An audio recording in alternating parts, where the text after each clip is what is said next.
Hello and welcome to Press TV's Debate. I'm Marcia Hashimi. Thanks so much for being with us. Well, Iran's Foreign Minister Mohammad Javad Zarif says Iran will never renegotiate the JCPOA and that the United States must rescind all sanctions in order to return to the agreement. He added that the U.S. must make the move because it is the country which left the agreement in the first place. This at the same time that the IAEA chief is visiting Iran. Tehran is set to stop its voluntary cooperation, allowing IAEA snap inspection in 2 days. Stay with us as we take a look at what all this means in this debate.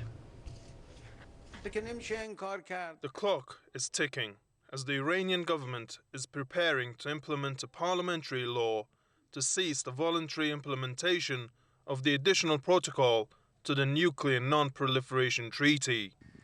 The protocol calls for unannounced inspections by the International Atomic Energy Agency of Iran's nuclear sites. Those snap inspections will now be suspended when the Iranian legislation comes into force Tuesday. The move is the latest step Iran has taken in response to the failure of the European signatories to the 2015 nuclear deal to fulfill their commitments. Iran had demanded the Europeans make up for the 2018 US withdrawal from the deal and its reimposition of sanctions. In an exclusive interview with Press TV, Iran's top diplomat said the law is in line with the nuclear agreement known as the Joint Comprehensive Plan of Action, or the JCPOA. This is what we can do in accordance with paragraph 36 of the JCPOA, which enables Iran to take remedial action against failure by other members of the JCPOA to implement their obligations. Zarif also slammed the administration of US President Joe Biden for continuing the policy of sanctions against Iran. The problem is, US is addicted to sanctions. US is addicted to pressure. US is addicted to bullying. And this is his stance over Washington's return to the JCPOA. Well, the United States will not be able to rejoin the JCPOA before they remove the sanctions. Zarif added that Iran will seek compensation after Washington rejoins the nuclear deal. Commit, act, meet. First we need commitment. We haven't seen it. Then we need action, removal of sanctions. Then we will meet. When we meet, we will raise compensation. We have lost about $1,000 billion, $1 trillion, at least, directly and indirectly, because of imposition of US sanctions since 2018. Crippling economic sanctions. Zarif took a jab at the US for its so-called maximum pressure campaign launched by former President Donald Trump. The Iranian foreign minister said the campaign targeting his country has been a failure. US Secretary of State Antony Blinken told the BBC on Friday that the policy has produced no results. Now, it's up to the White House to go ahead with a failed policy or reverse course in dealing with Iran. I'd like to welcome my guests to this debate. Out of London, historian and journalist Marcus Papadopoulos, also an author, and out of New York, Frederick Peterson, senior U.S. Congressional Defense Advisor. Thank you both for being with us. Let's start off with Marcus. Your take on what is going on right now. We know that the IAEA chief is here in Iran at this time, perhaps trying to get some type of compromise, although the Iranian side is abided by law now to actually back away from the cooperation of voluntarily allowing those snap inspections. Your take on the possible effect of this, and what do you think that the IAEA at this point in time expects from Tehran? I think I should first of all say that irrespective of whether a Republican or Democrat is sitting in the White House, the core objective of American foreign policy will always remain the same. And that core objective is centered on preserving the American empire and strengthening the American empire. Preserving and strengthening by all means necessary, including economic warfare and also military invasions. And a country such as Iran, which is in an extremely geostrategic part of the world and pursues an independent foreign policy, will always be a target for American foreign policy makers. Now, turning to the JCPOA, the Americans left the deal. The Europeans have remained steadfast in their commitment to the deal. However, the Europeans have not compensated for the American withdrawal. As regards Iran, the Iranians have complied with every agreement laid out in the JCPOA. So, if the Americans under Joe Biden wish to return to the JCPOA, the onus is on them and them only to lift the sanctions, the severe sanctions that America placed on Iran under Donald Trump. Because Iran has, as I said, complied fully with the Iran nuclear deal. And secondly, Iran is a self-respecting country. America left the agreement, therefore, for America to return, it has to lift those sanctions. But alas, the Americans will not lift those sanctions. Why? Because America, whether America is led by someone like Donald Trump or someone like Joe Biden, is committed to destroying the Iranian revolution, to subjugating the Iranian people, and to returning Iran to how it was during the days of the Shah. Okay, stay with me, Marcus. A vassal state of Washington. Stay with me. I would definitely pick up on a few points you've made, but let me get our other guest, Frederick, in on this conversation. Frederick, you heard what Marcus said, that basically it doesn't make a difference if it's a Trump administration or Biden administration, Republican or Democrat. Basically, the goal is to continue the empire no matter what the stakes are. So that basically what he's saying is that the United States really does not want the existence of the Islamic Republic, and that's the root of the problem. Your take?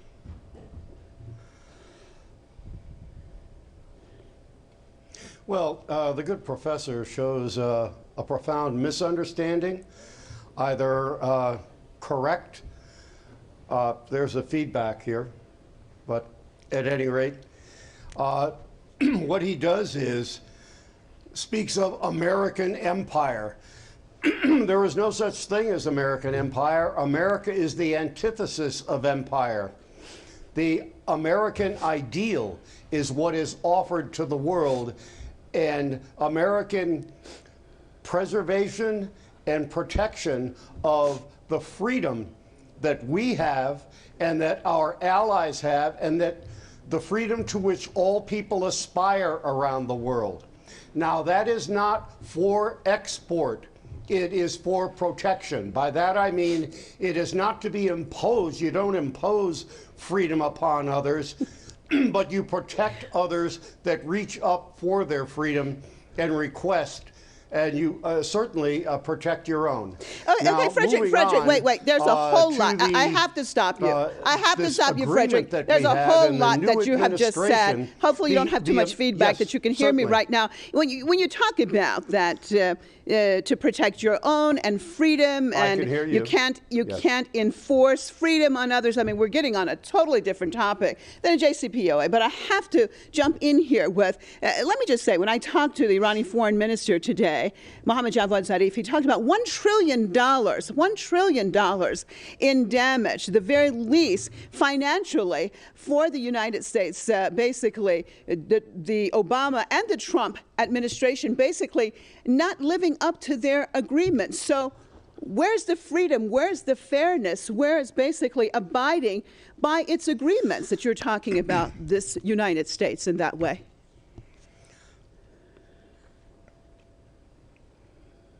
Well, my first remark was to address a remark that the other guest said. However, let me say that I and the Iranian government and the people around the world should aspire to the development of peaceful use of nuclear power development, particularly because it is a magnificent generator of power at a very low price, a very low cost to the environment. And Iran has lost a tremendous amount of assets, both time, money, and power, in having their project delayed. If this project, the bottom line here is, if this project to develop nuclear power for peaceful use in Iran is the legitimate means for the nuclear discussions that we're having, they will find a ready, willing, and able partner, both in the previous administration, they would have, and they will, I am confident, in this administration. But the big but is that nuclear power may have multiple uses, some which are not peaceful. And if those multiple uses that are outside the grounds of the JCPOA are not in the intention of Iran or any other government, then put them on the table. Okay. Have legitimate means Frederick, of inspection wait a minute, to Frederick. ensure those who Frederick, are we less, are getting on a totally, excuse me, you're getting on a totally different topic. We're talking about the JCPOA that's already been negotiated, already been agreed to, already the United States accepted this. We're talking about that, and then you're saying that they have to put it on the table. Iran hasn't left the JCPOA. Iran didn't actually lived up to its agreements. We're talking about Washington that hasn't lived up to its agreements. Let me turn to Marcus.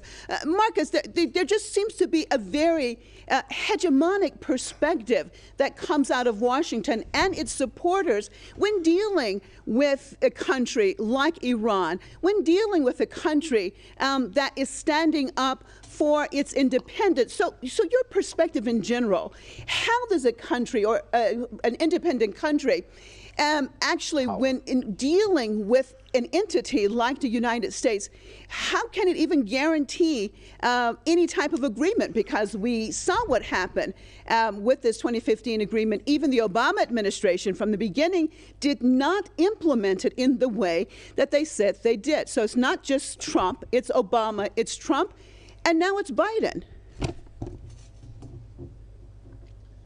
Well, first of all, let me say that the analysis put forward by the American guest constituted nothing more than simple-minded analysis, and I should also add, very peculiar analysis. Perhaps he should visit the slave markets in Tripoli, Libya, and tell the sub-Saharan slaves there about American freedom. Perhaps he should take a visit to Damascus or another Syrian city and sit down with the families who have lost husbands or sons or brothers to ISIS and Al-Qaeda, terrorist groups which were armed and trained and financed by the American government. Now, returning to the matter in hand, the Iran nuclear deal, there is nothing more that Iran can do as regards complying with this deal. As I said moments ago, the onus is completely with the American government. If the American government wants to return to it, then it needs to rescind the sanctions that Trump placed on Iran. Because why should a country which initially signed up to agreement and then left the agreement be allowed to return if its presence to the agreement is detrimental? The situation has changed dramatically concerning the JCPOA since it came into force in 2015. And you ask me about how Iran can respond to America. Well, Iran knows how to respond to American aggression.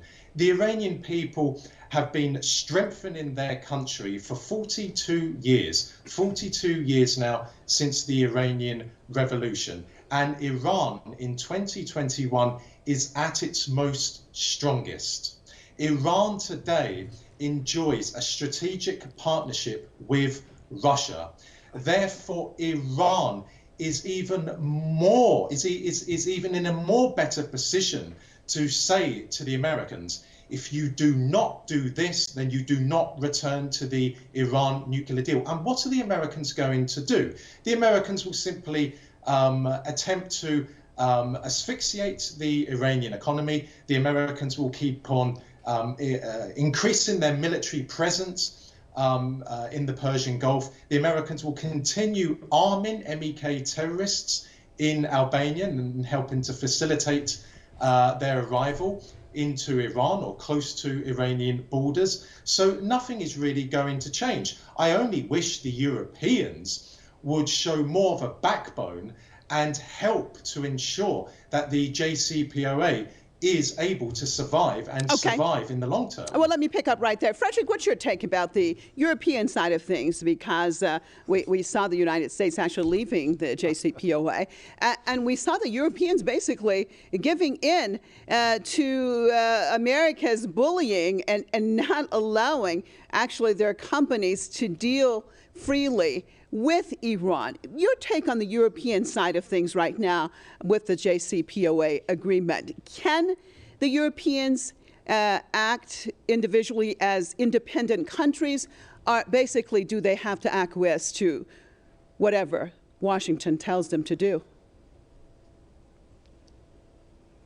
Well, let me add a very simple comment to your previous guest's assertion of that he prefers simplicity, apparently. I'm an American Marine. I've been in spirit and in brotherhood to Tripoli, from sea to shining sea.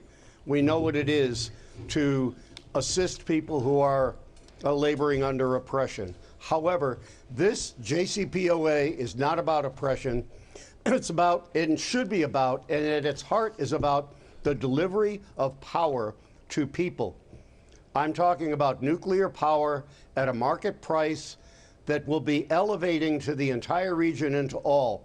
To claim that Iran now suddenly has Russia as an ally is not an asset that you bring to the table. It's a subliminal threat saying that Iran has become a vassal of Russian foreign policy and now is cooperating to do what precisely? We are talking about a good faith reach to develop power for a country and a region that is safe, affordable, clean, and efficient. And we are willing to, you will find even this administration, which has certainly some fundamental differences with the previous, there is an opportunity, both in the past and in the future, for a good faith reaching for this development to make the JCPOA work with the proper inspections, the proper motivation on both sides, I should say, not to impose anything upon Iran, but to expect from Iran full cooperation and inspections that will guarantee the security of their people, of the region, and of the world. This is not too much to ask. Frederick, it's a natural expectation. Hopefully you can hear me. So, you're not having any extra noise in your ear. Move forward with the Frederick, new stay with me. I want to ask you then, when you talk about extra as far as Iran cooperating, and of course we know that Iran has been cooperating, Iran has gone beyond actually its responsibility with the JCPOA, and that's what we're talking about with the IAEA chief here now. Basically, Iran is going to back off of some of that extra cooperation. For example, letting them have snap inspections whenever they wanted, IAEA inspectors. It really wasn't part of the JCPOA. But you talked about, as far as regional security, what about Israel? Why doesn't the United States talk about Israel that has nuclear bombs, that no one is actually inspecting them? If the United States is really worried about regional security, then what about Tel Aviv?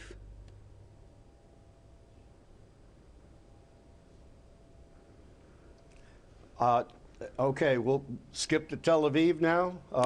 Well, you brought up the region, and it is part of the region. We have Go ahead. resolved the issue of the JCPOA and the nuclear, the Israeli development of nuclear power for peaceful use. Nuclear bombs. Is that what we're Israel looking at, has or nuclear warheads. Because we're talking nuclear about warheads. You were talking about the security of the region. So that's part of the region and nuclear warheads. Iran is talking about peaceful nuclear activity, and it has been under inspections constantly. And the IAEA itself has said that Iran has abided by everything that it has demanded. Thus, why is Washington not demanding the same of the entity that actually has nuclear warheads? Go ahead.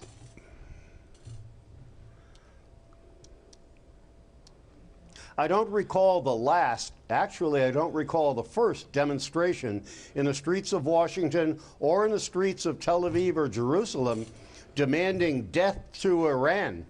None. Zero. I can't recall one. If you can, please remind me. I don't understand what you're saying. I really don't understand the connection. Frederick, please answer the question. I think if it's according to the security of the region, if you're talking about security of the region, why is Israel allowed to have the nuclear bomb? Not peaceful nuclear energy, the nuclear bomb. Just answer that question. 1 minute, go.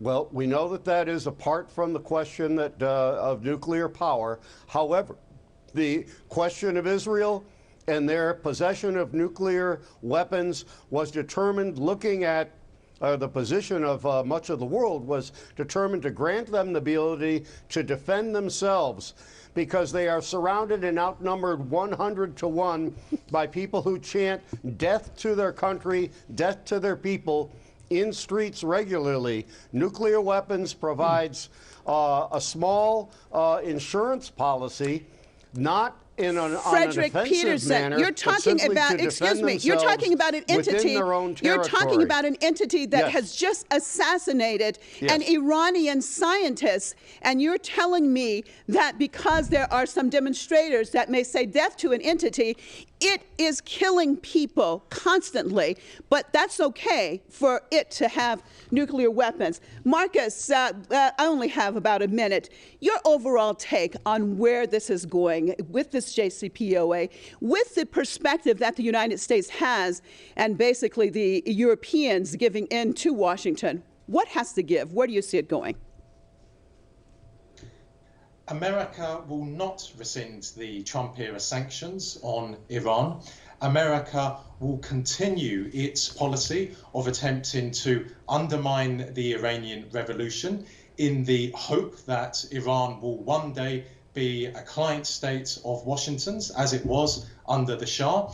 And at the same time, Iran will remain the strong country it has become economically and militarily as a result of the Iranian revolution. As regards to the guest in America, I would have more respect for him if he simply came out and said that he wishes to see countries such as Cuba, Venezuela, and Iran subjugated by the American empire. The fact that he doesn't means I don't have an ounce of respect either for him or for his views. And as regards the Israelis, well, perhaps he would like to explain his stance on how Israel openly treated wounded al-Qaeda terrorists in Israeli military hospitals. Al-Qaeda terrorists who not only massacred Syrian civilians, but massacred Americans in New York on 9/11. How does he feel about Israel having treated those wretched, diabolical human beings? Perhaps he can answer that. Okay, well, unfortunately, it has to be on another show because we are out of time. Appreciate both of you being with us on this debate. Marcus Papadopoulos, historian, journalist, and author. Out of London, Frederick Peterson, senior U.S. Congressional Defense Advisor out of New York. And as always, viewers, we appreciate you being with us on another debate. I'm Marcia Hashimi, signing out for myself and all the crew right here in Tehran. Hope to see you right here next time.